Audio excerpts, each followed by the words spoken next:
कुछ कहानियां होती हैं, इतनी असाधारण कि यकीन करना मुश्किल हो जाता है। आज हम एक ऐसे ही नौजवान की कहानी में उतरेंगे जिनकी हिम्मत की मिसाल आज भी दी जाती है, खुदीराम बोस। और उनकी कहानी की शुरुआत होती है एक संख्या से, 18। ये महज एक नंबर नहीं है, ये उस उम्र की कहानी है जब एक नौजवान ने देश के लिए अपना सब कुछ दांव पर लगा दिया। सोचिए जरा, सिर्फ 18 साल, एक ऐसी उम्र जब ज्यादातर लोग अपने करियर और भविष्य के सपने बुन रहे होते हैं। खुदीराम बोस ने पूरे देश के भविष्य के लिए अपना जीवन ही सौंप दिया। और जो रिकॉर्ड्स हैं वो बताते हैं कि वो गर्व भरी मुस्कान के साथ फांसी के तख्ते तक गए। और यही वो बात है जो रुक कर सोचने पर मजबूर कर देती है। आखिर इतनी कम उम्र में किसी के अंदर इतनी हिम्मत, इतनी निडरता आती कहां से है? तो चलिए इस सवाल का जवाब ढूंढते हैं। और इसके लिए हमें थोड़ा पीछे जाना होगा, उस दौर में उस माहौल को समझना होगा जिसने खुदीराम बोस जैसे क्रांतिकारी को गढ़ा। ये बात है साल 1905 की।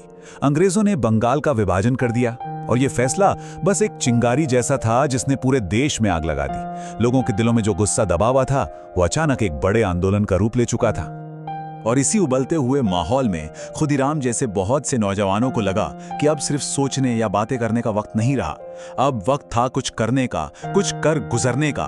ये उनके लिए जैसे एक सीधी पुकार थी। और इस आग को और भड़काने का काम किया अरविंदो घोष और भगिनी निवेदिता जैसे महान विचारकों ने। उनके विचारों ने, उनकी बातों ने खुदीराम की सोच को एक मकसद दिया, एक ऐसी दिशा दी जो बिल्कुल साफ थी। तो अब देखते हैं कि यह प्रेरणा कैसे बहुत तेजी से एक ऐसे सफर में बदल गई जो हिम्मत और त्याग की एक मिसाल बन गया। इसे देखिए, 15 साल की उम्र में पहली गिरफ्तारी, और फिर सिर्फ 3 साल बाद 18 की उम्र में एक बड़े और बेहद क्रूर ब्रिटिश मजिस्ट्रेट को निशाना बनाया, और फिर 11 अगस्त 1908 को फांसी। मतलब महज 3 साल के अंदर जिंदगी का पूरा सफर तय हो गया। यकीन करना मुश्किल है ना? और हाँ, उनका निशाना मजिस्ट्रेट किंग्सफोर्ड कोई छोटा मोटा अफसर नहीं था। वो तो भारतीय स्वतंत्रता सेनानियों को बेहद जालिमाना सजाएं देने के लिए बदनाम था। तो इससे अंदाजा लगाया जा सकता है कि यह मिशन कितना अहम और कितना ज्यादा खतरनाक रहा होगा। अब जो बात वाकई हैरान कर देती है वो सिर्फ उनका ये काम नहीं है, बल्कि उसके बाद जो हुआ उस पर उनका रिएक्शन है। जब उन्हें गिरफ्तार किया गया, मुकदमा चला और सजा सुनाई गई, मौत, तो उनके चेहरे पर शिकन तक नहीं थी। डर का तो सवाल ही नहीं उठता, बल्कि उन्होंने इसे एक गहरी शांति के साथ स्वीकार किया। उनका ये संयम, ये दृढ़ता सच में असाधारण थी। उनके आखिरी शब्द थे, देश के लिए जान देना सबसे बड़ा सौभाग्य है। ये सिर्फ कुछ शब्द नहीं थे, ये उनके उस अटूट विश्वास का सबूत थे जिसके लिए उन्होंने अपनी जिंदगी जी और अपनी जिंदगी दे दी। लेकिन उनकी कहानी यहां खत्म नहीं होती, बिल्कुल नहीं।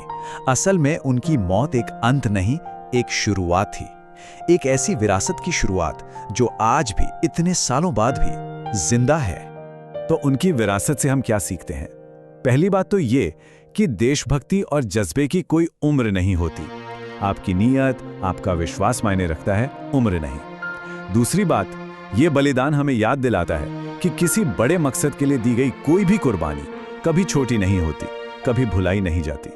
उनकी कहानी आज भी हमारे देश की आत्मा में बसी हुई है और हमें हमेशा उस राष्ट्र को बनाने के लिए प्रेरित करती है जिसका सपना उन्होंने देखा था।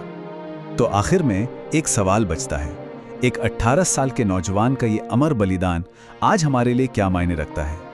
ये हमें आज की दुनिया में हिम्मत, विश्वास और किसी बड़े मकसद के लिए जीने के बारे में क्या सोचने पर मजबूर करता है?